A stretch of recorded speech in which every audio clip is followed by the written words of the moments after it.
What's up, everybody? My name's Parasite. Welcome back to Rebuilding Nebraska. We've got 3 games left on the season, so it's time to bring you the final recruiting update of year 2. We only have 3 new commits since our last update, but we don't have as many seniors this year as we did last, and we improved the quality of our depth with last year's recruiting class. So this year we're looking more for quality over quantity, and I think we've done that. So our 3 new commits are outside linebacker Adam Taylor, cornerback BJ Cook, and punter John Robinson. John Robinson is going to be our starting punter next season as a true freshman. BJ Cook, not a massive position of need, cornerback, but starting this dynasty, we did not have much at cornerback. We adjusted a little bit last year, but we need to keep looking after it, and that is BJ Cook. That's why we brought him in. He's got some really good coverage ability. Press is a little low, so he might be better at the slot right off the bat, but with a year or 2 of development, I think he could play outside with that speed and with that size at 6'2", 188. And Adam Taylor, we desperately needed linebackers. All 3 of our starting linebackers are all seniors, and our best 4th choice linebacker is also a senior. So we need a lot of players at the position. We've already brought in 2, and Matt Lamb, who could potentially start at middle linebacker for us next season. Joseph Monroe, who I expect is going to start at left outside linebacker for us next season. And then we got Adam Taylor, who could possibly start at right outside linebacker for us as well. He is a player that has some pretty good pass rush ability, really good block shed, so I think he could play down the middle as well if we need him to. Okay coverage ability. Play rec is pretty low, doesn't have a lot of speed. I think he's a very solid linebacker that can have a little bit of versatility for us. If he doesn't start next year, he's probably still going to start sooner rather than later. At the very least, he greatly improves our depth at the linebacker position. So only 6 commits so far, but we still got plenty of players on our board that we're going after that we have offered scholarships to. Some that are probably likely to get, some maybe not as likely, some pretty unlikely, but we're still going to go after him nonetheless. So we still need as much talent on this team as we can get. Our number 1 guy that we've been going after for a while has been John Jude.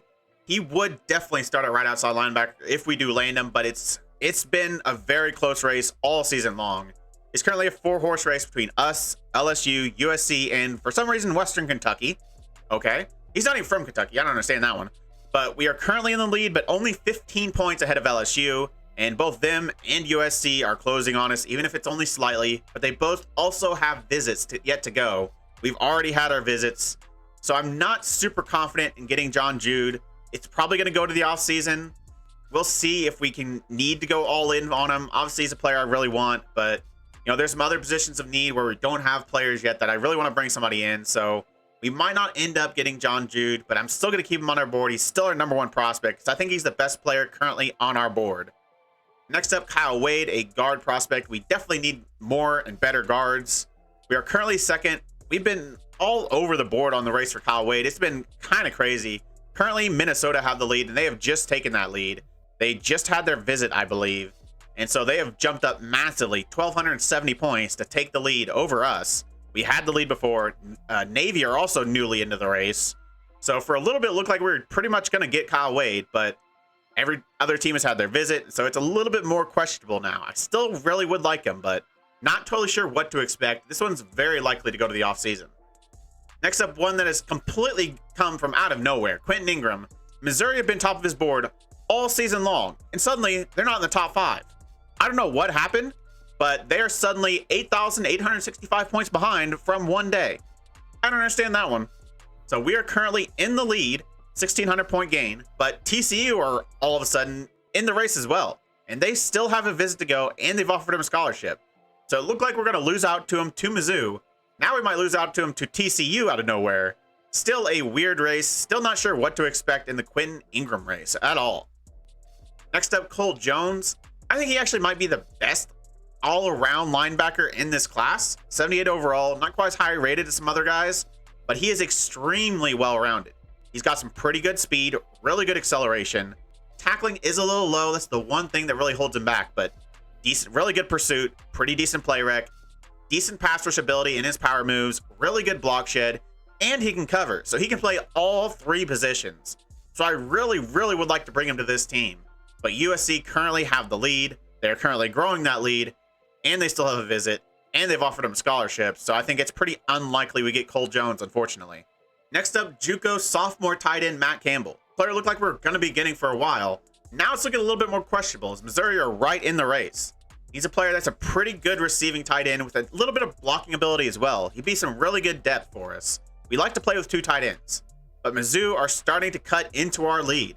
They have had their visit. They have also offered him a scholarship, so I'm really not sure what to expect from this one.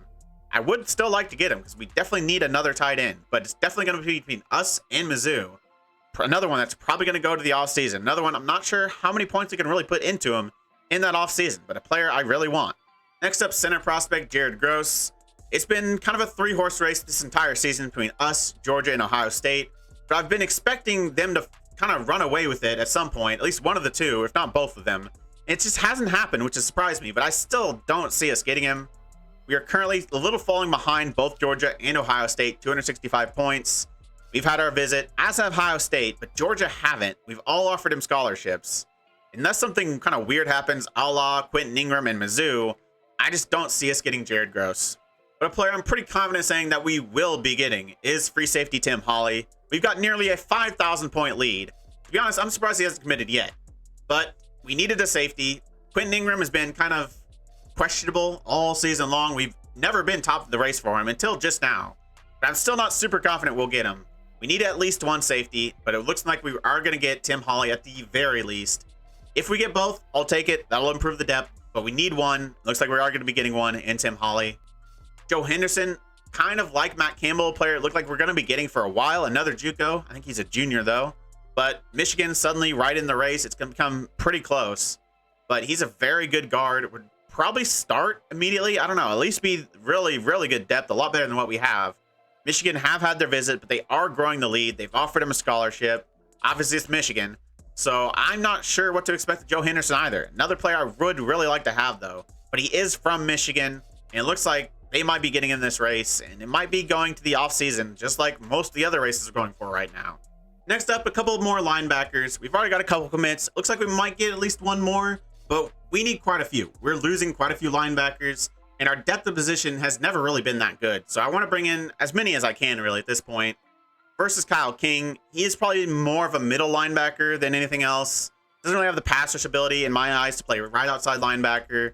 Doesn't have the speed to play left. Maybe with a year or two of development, he can improve that speed and be able to do it. But right now, I think he's probably best at middle linebacker. He's got some pretty good tackling, decent pursuit, decent play rec, decent block shed. Pretty solid player. And then we've got Marvin White, who is kind of like a Cole Jones light. Not quite as good, but really versatile, can kind of do everything. Got enough speed, enough tackling, good pursuit, decent play rec, enough pass rush ability, pretty good block shed, pretty decent coverage. So he could play in the middle, it could play the right, could play the left. I want as many versatile guys as I can, and so I'm looking to get Marvin White. I haven't put a lot of points into him to this point because we've kind of been running away with it, but Memphis had a visit, and so they've really jumped up. But I still think we're going to grow the lead once again after they've had their visit. We still have ours to go as well, so I'm still pretty confident in being able to get Marvin White. Kyle King, a little bit more questionable. Miami have taken the lead.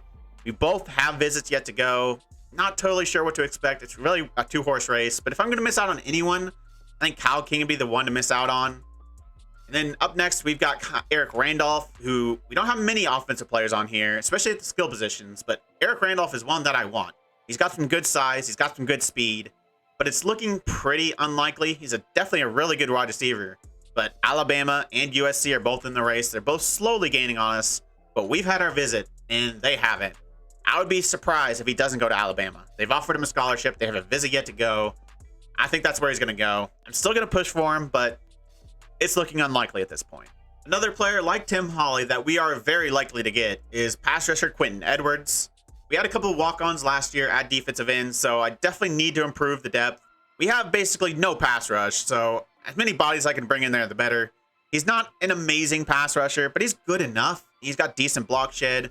Probably play on the left or the right. He's got good speed, really good acceleration. Very, very solid player without being spectacular.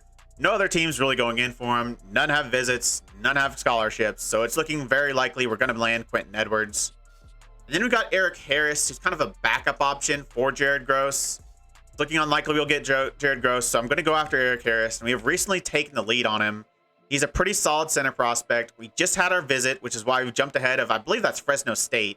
But they still have a visit to go. So, again, another player I'm not really sure what to expect. But we just started recently going all in on him. Very hopeful we can get him because we definitely need at least one center to redshirt. Then we've got Jason Matthews. We definitely need probably multiple guards, with the other two looking a little questionable. I'm going after Jason Matthews pretty heavily as well. But another one that's looking a little questionable. Ohio State are in there. They've offered him a scholarship, as has Michigan. But Ohio State has a visit to go as well. So another player that I'm just not sure what to expect. But the final three players that we're putting points into are a little bit more comfortable, starting with Sean Washington. Quarterback, obviously not a massive need. Jeff Holland is a true freshman, so we don't really need a quarterback, but he's got a different side of skill set to Jeff Holland. Jeff Holland more the all-around, can run really well, got some good speed, can break tackles, decent enough passer. Sean Washington, just a pocket passer. So if we're late into a game, we need some big plays through the air. Sean Washington, I think, can bring that. So I could foresee some times where we need to bring on a player like Sean Washington if we're trying to win a game late on. He's got really good throw power, really good accuracy. Can't run, but just as a pocket passer, especially if we need to hit some downfield balls, he can do it a lot better than Jeff Holland can. So I am really going for him. No one else really is either. So it's looking very likely we're going to get him. The only team to offer him a scholarship. He's still got a visit to go. I think we're going to be getting Sean Washington, 80 overall player, really good quarterback. And then Clarence Little, another position we don't massively need, but again, we could really improve the depth. We had to walk on again this year, so he would kind of take his spot. We've got a pretty solid lead over Ohio State. That's basically the only other team in it. Ohio, not Ohio State. And so another player that's looking likely will get pretty good speed, even if acceleration's a little low. Decent break tackle, decent elusiveness. Not really a trucking guy, but not as amazing as a receiver. But just as a running back, we've got a pretty big lead. They both, Ohio and Kent State, both have visits scheduled. But Ohio, who's closest, don't have a scholarship offered. So I'm pretty confident we're going to be getting Clarence Little. And then we've got Chad Brown, a player I just recently got in on because it's looking unlikely we'll get Eric Randolph. It's also looking unlikely we'll get Jerome Miles, the players who've been in since the beginning, but not super heavily. I still would like to bring in another receiver, and so I am starting to go after Chad Brown. He's got some decent size. We've got a decent lead over Tennessee. He's got some pretty decent speed, really good acceleration, decent receiving ability. Not much after the catch, but just as a pure receiver, I think he could do a good job. Tennessee have really kind of cut into it. We had a pretty big lead at one point. They've recently gotten into it, but we've recently just started putting points into them. We have had our visit. No one else has either. We haven't offered a scholarship, but neither has anyone else. So I think we can get Chad Brown if we want him. So those are all the players we're putting points into, but we've still got quite a few other players on the board, just keeping an eye on. Some as backup options, some like Jerome Miles, just a player I've had on the board all season. Just want to see where he goes. Maybe we get back in the race. I'd be interested because he's a decent player. But really, there's no point right now to taking him off the board. We're not going to add anyone new to the board and be able to go after him. So might as well keep him on there. So we've got Jerome Miles still on there. Brad Adams, another outside linebacker prospect that just a backup if we need him. I doubt we're going to need him. Another pretty versatile guy. Can block shed a little bit. Decent pass rush. Really good zone coverage. Decent coverage ability. Not very fast, so I don't know if I'd like to play him on the left side, even though he does have that good coverage ability, just because I don't think he can keep up with most tight ends or running backs. Then we've got Robert Mills, kind of a weird player. He's a quarterback. He's definitely, I think, a quarterback. Pretty decent throw power, pretty decent accuracy, but I don't think he's better than Jeff Holland. He definitely won't be better than Jeff Holland starting next season, so at the best, he'd start his senior year. I just don't think it's worth really going after him at that point. But he's got some really good trucking, decent break tackle. He could also kind of be a receiver. Decent catching, catch traffic, route running, all pretty low. Spec catch, extremely low. Release, decent. Not a whole lot of speed. There's a guy that can maybe run some triple option plays. Maybe put him in the backfield at points. I think we could find a way to use him. Just not something I'd really heavily go after. If we can get him, I'll find a way to work him in. But I'm not going to focus on Robert Mills right now. Then we've got Robert Barclay, another athlete, player we've had on the board all season long. He's just a weird player. Another player who's probably best at quarterback, but again, he's not as good as Jeff Holland probably. Doesn't have the break tackle ability that Jeff Holland has, even though he does have decent speed. He's not as good of a passer as the guy we're going after, Sean Washington. So I just don't see a reason to going after him. I recently had him on the board thinking he could be a linebacker, but he only has 43 block shed. I can't play a linebacker with 43 block shed. And then we've got Blake Gunn, probably not the most likely player we could put points into if we get some other commits. Like I said, I always want to improve our pass rush ability. So he's not an amazing pass rusher, but just throw bodies at it. I mean, he's starting to slowly gain on LSU. No one's offered him a scholarship. I think we could get him, but let's just kind of wait and see on Blake Gunn. A couple more, we've got Patrick Keys, backup tight end option. John Boone, I think he'd be a wide receiver. Got some pretty decent catching. Catching traffic's really low, though, which is why I'm not really going after him, even though he does have pretty decent speed.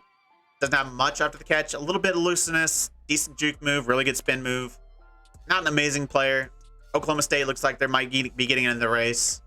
Then we got Graham Wilson, safety that looks like we could be getting. He's just a weird player, kind of like Robert Barclay. He's got amazing speed at 94. He's got amazing tackling at 92, but he can't cover a fly, and he has awful play rec. I don't know what this guy is, but he's just interesting. I'll keep him on the board. Why not? And then we've got 3 more linebackers who are probably very unlikely we get. We haven't offered any of them scholarships. We got massive leads in all of them without having to put points into them.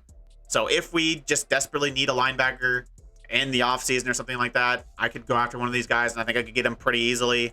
But I think it's unlikely. So that's where we're at with just a couple more weeks to go in this season. A lot of uncertainty still, but we've brought in some good players. We've got 6 commits, and the lowest overall is 75. And that's Joseph Monroe, who I think his attributes are better than his overall. And BJ Cook, who I think kind of is the same way. So I think we brought in 6 really good players. We don't need as many players this year as we did last year. So I'm just looking to bring in some quality. I think we've done that so far, and hopefully we can add a few more in these next coming weeks and in the offseason. Next episode, we'll be taking on Indiana in the first game of our 3-game road trip in the Big Ten to end the season. And Indiana will be the easiest team we'll face in that stretch. So I feel like it's really important that we get this win. If you made it this far, why don't you like the video, subscribe, and click the bell. The links to all my socials and my Twitch are in the description. I really appreciate all your support. Thank you all for joining me, and I'll see you next time.